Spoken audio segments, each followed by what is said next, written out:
In this video, I'll be showing you the feature called Content Repository, which allows you to collect and store and manage influencer content that you receive to either reuse on your brand channels or reuse in other places.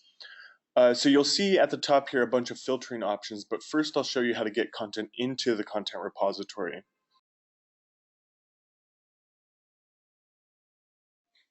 So you can either upload content manually if you get it over email or from Dropbox or some other location, or if you get it from the influencer's social channels, you can actually add it directly from the reports in Creator Deck. So this is a sample report, and you can see this influencer has lots of content pulled in by the report.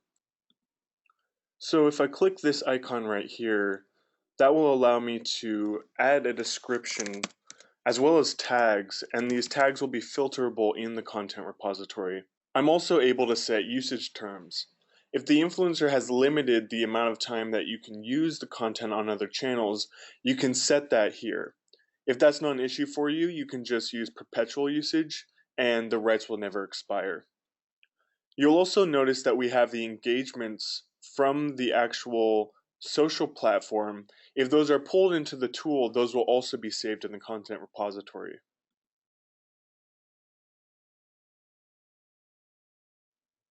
So now I can go back to the content repository and refresh the page. And this content is now here in the repository from the report. You'll notice a few things about the content in the repository. In the top left corner, you'll see the icon of the social channel which the content was pulled from, or the social channel which the content is intended to be used for. You'll also see the name of the influencer who created or posted the content. You'll see a preview of the content which you can download or check to do other actions like edit in batches or share to people who do not have a login to the tool. You'll also see at the bottom that it has the amount of time that you have rights to use the content, as well as the engagement and engagement rate if it came from a report. You can also do things like favorite content. And one important thing to note is that our tool does not alter or crop the content in any way.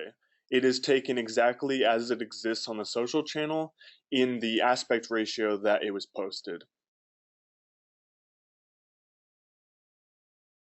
So if I show you an example of a few pieces of content, you're able to select a handful and then you can edit those items as a batch.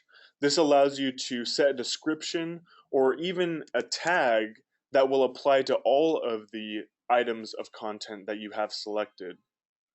You can also set new usage rights for all of them at the same time.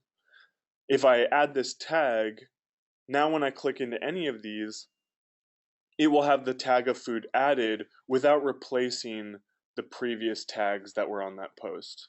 You're also able to see when the content was added and when it was last updated. So if I update this piece of content, it will be logged here for the other members of my team to see. So up here, you'll see the various filters and tags. This first one called vertical is organizational categories that are much bigger than the filterable tags. So if your brand is, for instance, siloed into men's and women's fashion, you could create those as verticals, and then when you select the men's fashion, only men's will show up, and then you can further filter on more granular tags. The organization member can be your entire company, and you can see the content for everyone in your organization, or it can be a select user. For now, I'm just selecting myself. You also have filters like the social networks, the media format, whether it's tagged, untagged. You can also filter by favorites, and then also the usage rights. You can also sort by usage rights as well as engagement and engagement rate and how recently content was added. The last thing I'd like to show you is the filterable tags.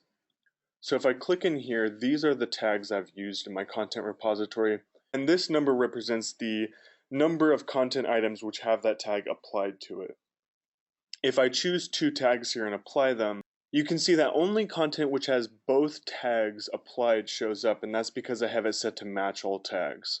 If I remove outdoors, only the food tag will show up. There are many ways to use the functionality in the content repository, which I have not gone over. But hopefully this video has given you a good introduction to how the feature works at a basic level and how you can use it to manage content in a way that allows you to find the best content for your channels. If you're interested in exploring more about this feature, feel free to reach out to us and we're happy to set up a training call and go over any use cases you might have. Thanks for watching.